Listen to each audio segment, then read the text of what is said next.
మరి కార్తీక పౌర్ణమి రోజు అత్యంత పవిత్రమైనటువంటి దినం.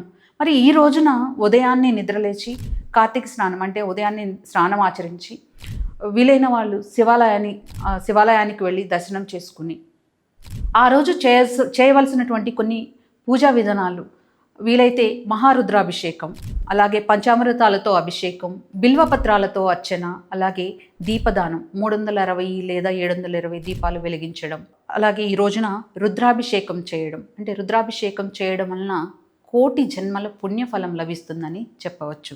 మరి ఈ అభిషేకాల వలన మన జీవితంపై ఎలాంటి ప్రభావాలు ఉంటాయి అంటే సకల దరిద్రాలు తొలగిపోతాయి, పాపాలు నశిస్తాయి, మోక్ష ప్రాప్తి, విజయం లభిస్తుంది, అపమృత్యు దోషాలు తొలగిపోతాయని చెప్పవచ్చు.